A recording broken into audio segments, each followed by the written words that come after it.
Happy New Year, everyone. I hope you had a great holiday and a great start to the new year. Amid everything that's happening with COVID-19 right now, the real estate market still continues to soar here in the Greater Toronto market. In fact, the Toronto Real Estate Board has just come out with their stats comparing last year, December 2021 to December of 2020. And a lot of you have been asking, do we think that this real estate market's going to continue increasing in double digits the way it did last year, all the way up until 2022? So let's talk about that in a bit and go over 3 of the most important takeaways. Number 1 is the number of transactions. The number of transactions compared to last year has actually gone down by 15%.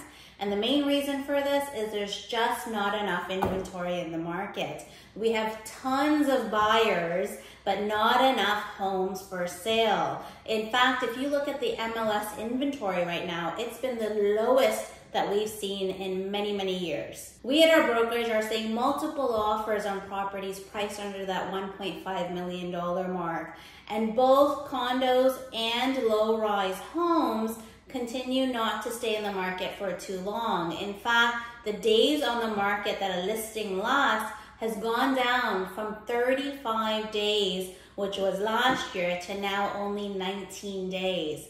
So if you're a buyer out there, you know you have to act quick because there's tons of other buyers waiting to buy that same property that has just come out in the market because there's, again, not enough inventory.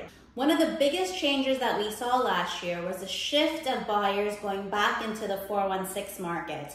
When the pandemic first hit, a lot of people were scared to buy downtown as they didn't know, because people were working from home, if downtown would be strong again. But last year, that proved it all wrong as people started being comfortable with COVID again, starting to move back downtown, rent back downtown. So our 416 market has basically exploded and the sales have continued to rise there. If you look at condo sales on their own, they're actually up 10% compared to December of 2020, and condo rentals are up by 15% compared to December of 2020.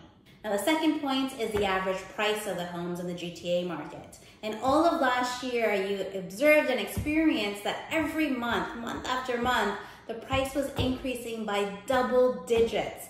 And this is continuing to do so in December of this year as well. We had a double-digit increase of 25% compared to December of 2020. And do we see this slowing down this year in 2022? Not at all. In fact, it's going to continue into 2022 for the following main reasons. Number 1, like we mentioned, there's just not enough inventory. We have so many buyers due to the low interest rates that are in the market. There's first-time buyers, there's buyers who want to upsize, buyers who want to downsize, but builders are just not building enough communities. The other reason is that people are making more money. Wait a minute, is that right?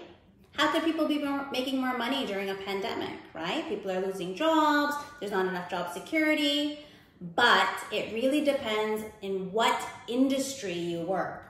See, what's happened during COVID, which is very different than any other pandemic, is that there has been a shift of money. Some industries, such as the retail industry, the restaurant industry, the hospitality industry, are not doing so great. However, other industries, such as the medical industry, real estate, insurance, mortgages, they're doing fantastic, including the IT industry. So it really depends on which industry you work, as there has been a shift of money into different industries. So the ones that are in the good industries are actually doing a lot better than they were pre-COVID.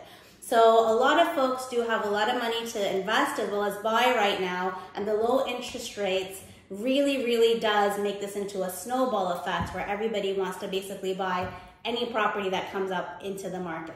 And not only that, there's actually inflation happening right now. Because of all the stimulus that's come in to the economy worldwide, the cost of goods are going up. And not only because of inflation, but also because of the supply chain issues that we have been experiencing. So the cost of goods are going up throughout the world, and this also includes the construction costs of these projects. And that's why builders are having to price these projects, especially the new build projects that we work on, a lot of the pre-construction projects, they're having to price them a lot higher than they did pre-pandemic because their cost is naturally going up and that's going to be brought into both the builder as well as the buyer. And lastly, remember, immigration is what makes Canada unique. We have 1.2 million people coming over the next 3 years. People are waiting with their PR cards, just waiting to enter Canada. And that again is going to continue our growth. That's why a lot of people ask, do we think this is going to continue past the pandemic? And we believe yes, prices will continue to go up, possibly not in the double-digit figures like we've seen last year, but they will definitely continue to go up because there's just too much demand of every type of product out there, whether it be condos, townhomes, or detached homes, because everyone needs a place to live, and especially the ones that are coming newly into the country, the first thing they want is to purchase is a place of their own. So now let's get into the average price of your home in the Greater Toronto Area. If you own a detached home in the 416 neighborhood, your average price has now gone up to $1.69 million, and a detached home in the 905 neighborhood brings you up to $1.57 million. If you own a semi-detached home in the 416 neighborhood, your average price is up to $1.34 million, and a semi-detached home in the 905 neighborhood, your price is up to $1.1 million.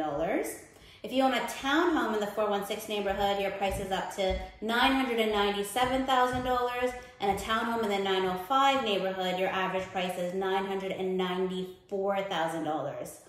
Lastly, if you're looking at condominiums in the 416 neighborhood, your average price is $730,000, and condominiums in the 905 neighborhood, your average price is $667,000. You know, just 5-6 months ago, we were astonished by hearing that the price of a detached home, the average price has gone up over $1 million. And now just 6 months after, we have the average price of a townhome almost reaching $1 million. So that shows you in the last 6 months how much our market has gone up. And like I said, we don't see it slowing down in at least the next 6 months coming up. Lastly, let's go into the commercial market and see how the market has done there last year compared to the year before. Now, sales were down by 12% in the commercial market, which includes the industrial market, the retail market, as well as the office space. And that was mainly for the fact that A, there was not enough inventory, and B, those who owned commercial property were still unsure of how the pandemic's gonna play out, so a lot of them just held on to their properties. Now, if you look at the lease rate on average, the industrial lease rate has gone up by 18% last year in comparison to December of 2020. So your average lease rate is $12 per square foot. The commercial retail lease rate has also interestingly gone up by 38% compared to December of 2020, and now your average rate is $26 a square foot. And the main reason for this is people had confidence once again in the retail market. They had confidence in the commercial space that after the pandemic, things are going to go back to normal. Lastly, the office space category has gone down slightly by 2% compared to December of 2020, and the lease rate now on average is $19 a square foot. And that's because people are still continuing to work from home, and we predict that in the future, there will probably be a situation where people work half the time from home and half the time possibly at work, and not necessarily using all the office space that pre-pandemic we needed. Now overall at KAPS Realty Group, we are very confident with the real estate market in 2022. We predict that it's going to continue to grow very strongly, mainly because of demand, interest rates are still low, immigration is still happening, and cost of goods as well as inflation is at play. So if you are in the market for an investment property or a resale home, do call us. We have tons of new pre-construction projects that are in amazing locations we'll be launching this year, and we have tons of great listings coming up as well. So if you have any advice that you need in terms of real estate, you know how to get a hold of us. Our contact information is below, and we will be happy to be of service to you. If you're enjoying these real estate market update videos, do subscribe to our channel below, and we would love to continue bringing these over to you. Thank you so much. Stay safe and Happy New Year once again.